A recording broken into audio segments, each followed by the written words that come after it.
Shalom saudara-saudara yang dikasihi Tuhan. Selamat pagi dan selamat bertemu kembali dalam program Firman Menyapa HKBP Petojo. Sebelum mendengarkan firman Tuhan, marilah terlebih dahulu kita berdoa. Ya Tuhan, di saat kami umat-Mu yang lemah ini mendengarkan firman-Mu, tolonglah kami dengan Roh Kudus-Mu, agar kelemahan kami tidak menjadi penghalang bagi kami untuk memahami, memelihara, dan melakukan firman-Mu. Berfirmanlah ya Tuhan, kami siap mendengarkan. Dalam nama anak-Mu Tuhan Yesus Kristus kami berdoa. Amin. Firman Tuhan bagi kita pada hari ini tertulis dalam kitab Hagai pasal yang pertama, ayat yang ke-14. Demikian dikatakan, Tuhan menggerakkan semangat Zerubabel bin Shealtiel, Bupati Yehuda, dan semangat Yosua bin Yosadak, imam besar, dan semangat selebihnya dari bangsa itu. Maka datanglah mereka, lalu melakukan pekerjaan pembangunan rumah Tuhan semesta alam, Allah mereka. Demikianlah firman Tuhan. Yang berbahagia adalah orang yang mendengarkan firman Tuhan serta memeliharanya. Amin. Jemaat yang dikasihi Tuhan, mukjizat pertama yang dilakukan oleh Tuhan Yesus dalam pelayanannya adalah mengubah air menjadi anggur. Ini sesungguhnya bermakna simbolis. Anggur itu melambangkan semangat, sedangkan air melambangkan sikap hati yang tawar. Jadi mukjizat Yesus mengubah air menjadi anggur adalah simbol untuk mengubah seseorang yang tidak ada gairah, yang tidak ada semangat, menjadi orang yang bergairah dan orang yang bersemangat. Jadi melalui cerita pernikahan di Kana itu, Yesus hendak menegaskan bahwa kedatangannya ke dunia ini adalah untuk memberi vitalitas atau memberi semangat kepada orang-orang yang semangatnya sudah patah. Betapa pentingnya semangat sebagai bahan bakar bagi kita untuk berkarya dan bekerja. Orang yang bekerja tanpa semangat ibarat air tawar, sedangkan orang yang bekerja dengan semangat, dengan gairah, dilambangkan dengan simbol anggur. Sehingga dari sini kita simpulkan, orang yang dalam hidupnya ada Kristus, dia akan memancarkan gairah atau semangat setiap dia melakukan sesuatu pekerjaan atau tanggung jawab. Firman Tuhan hari ini juga menceritakan bagaimana Allah juga turut andil memberikan semangat bagi orang-orang yang diutus oleh Raja Kores untuk pulang ke tanah Kanaan demi membangun kembali bait Allah yang pernah dihancurkan oleh tentara Babel di bawah pemerintahan Raja Nebukadnezar. Kita tahu bersama bahwa Allah memakai Raja Kores, yaitu Raja Babel, untuk memulangkan kembali bangsa Israel dari perbudakan di Babel. Tuhan justru membuat Raja Kores bersedia memfasilitasi semua yang dibutuhkan untuk pembangunan bait Allah itu. Tetapi apakah cukup hanya fasilitas saja? Ternyata tidak. Bangsa Israel juga butuh semangat. Dan semangat itu tidak mungkin bisa diberikan oleh Raja Kores. Hanya Tuhanlah yang bisa memberikan semangat itu ke dalam hati orang-orang Israel di bawah kepemimpinan Zerubabel.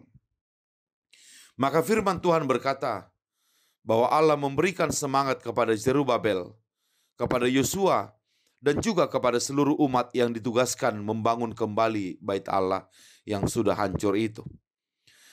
Cerita tentang Allah memberikan semangat ini mirip sekali dengan kisah penciptaan, di mana ketika Allah sudah membentuk manusia dari debu tanah, Allah kemudian menghembuskan nafas kehidupan ke dalam tubuh manusia itu, sehingga manusia itu dapat bergerak dan bekerja.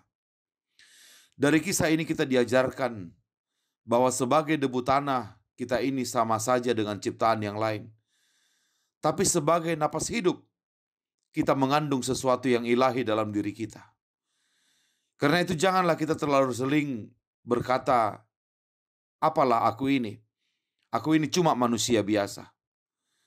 Justru karena kita manusialah, kita ini tidak biasa. Kita ini luar biasa.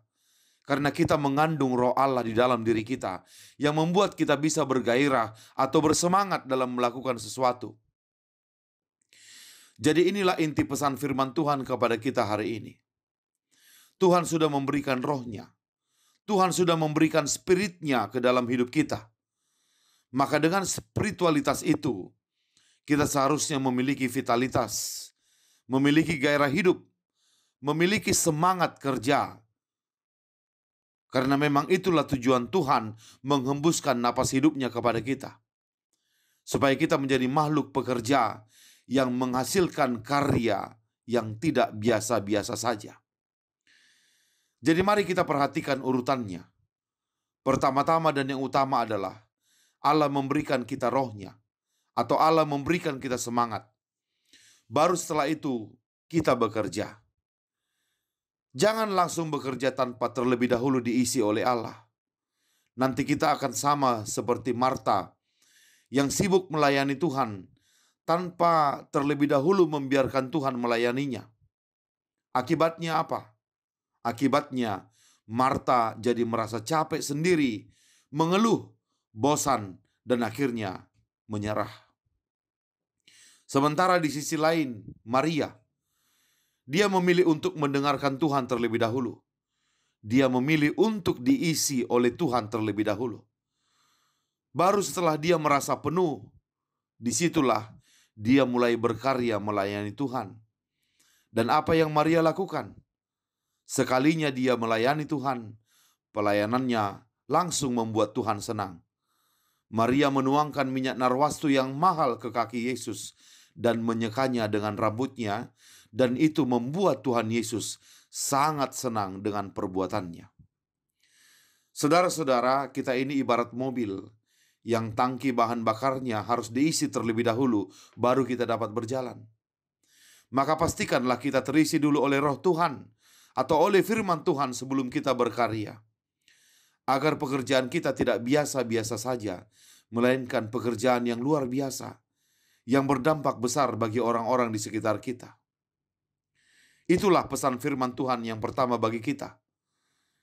Biarkanlah Tuhan mengisi kita, menyemangati kita, memberikan kita spiritnya, agar kita mempunyai vitalitas dalam diri kita. Namun di sisi lain, meskipun kita sudah menerima semangat dari Tuhan, kita juga harus tetap mempertahankan semangat itu tetap tinggi dengan cara memilih lingkungan kerja yang bersemangat pula. Hiduplah di dalam komunitas yang bisa saling menghargai. Pilihlah komunitas yang bisa memberikan dorongan semangat kepada kita. Batu arang yang sudah tidak menyala, tetapi kalau diletakkan di perapian yang sedang menyala, dia akan terbakar kembali, bukan? Begitulah juga komunitas di mana kita hidup. Hiduplah di tengah perapian yang menyala. Hiduplah di komunitas yang di mana orang-orang di dalamnya bisa saling menghargai, bisa saling memberikan dorongan semangat. Sehingga kita juga diajak untuk bersemangat, bergairah. Jadi kita memang membutuhkan dorongan semangat dari Tuhan, tapi kita juga perlu mempertahankan semangat itu dengan cara memilih teman yang benar, dengan memilih lingkungan yang benar, di mana kita hidup di antara orang-orang yang bekerja dan berkarya. Bukan hidup di antara orang-orang yang duduk, kemudian meratapi nasibnya, mengkritik orang lain tanpa pernah melakukan apa-apa. Dan terakhir, cara kita mempertahankan semangat vitalitas yang sudah kita terima dari Tuhan, selain tinggal di tengah-tengah komunitas yang saling menghargai dan saling memberikan dorongan semangat, adalah juga dengan tetap berkarya untuk menghasilkan buah. Orang-orang yang terus-menerus menerima dorongan semangat tetapi tidak pernah membuahkan hasil kerja nyata, lama-lama dia akan jenuh dan mati. Hasil karya kita itulah yang akan Tuhan pakai kembali untuk menyemangati kita untuk melakukan sesuatu yang lebih besar lagi. Bukankah dikatakan, siapa setia pada perkara kecil akan diberikan perkara yang lebih besar lagi? Kalau begitu tunggu apa lagi? Tuhan sudah menyemangati kita pagi ini dan sudah memperlengkapi kita dengan firman-Nya. Maka marilah saling menyemangati dengan orang lain, saling berkarya, dan akhirnya marilah kita berkarya untuk dunia. Bekerjalah dengan visi, bekerjalah dengan dedikasi, bekerjalah dengan intimasi, bekerjalah seperti untuk Tuhan, bukan seperti untuk manusia. Kiranya Tuhan memberkati kita untuk bisa melakukan sesuatu karya yang luar biasa, yang memberkati dunia dan memuliakan nama Tuhan. Amin. Mari kita berdoa.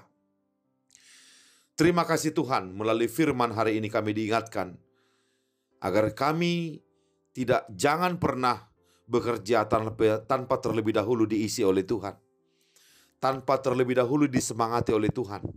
Seperti halnya Zerubabel bin Syaltiel, Yosua bin Yosadak, dan orang-orang Israel yang ditugaskan untuk membangun bait Allah kembali. Mereka terlebih dahulu menerima semangat dari Tuhan. Karena memang tanpa Tuhan kami akan lemah, kami akan tidak bergairah, dan kami akan lelah sendiri dalam pekerjaan kami. Tuhan, berikanlah kepada kami roh-Mu, berikanlah kepada kami gairah, berikan kepada kami semangat. Tetapi mampukan juga kami untuk memilih lingkungan yang bisa memelihara gairah itu. Dan pada akhirnya, tolong kami Tuhan untuk berkarya. Karena hanya dengan karya itulah Tuhan akan kembali menyemangati kami untuk melakukan sesuatu yang lebih luar biasa. Jangan biarkan hidup kami tidak berarti. Jangan biarkan hidup kami berlalu begitu saja tanpa berkarya di tengah-tengah dunia ini. Maka bersama dengan firman-Mu Tuhan, kami akan jalani hari ini. Dalam nama Yesus Kristus kami berdoa. Amin. Selamat beraktivitas. Tuhan Yesus memberkati. Shalom.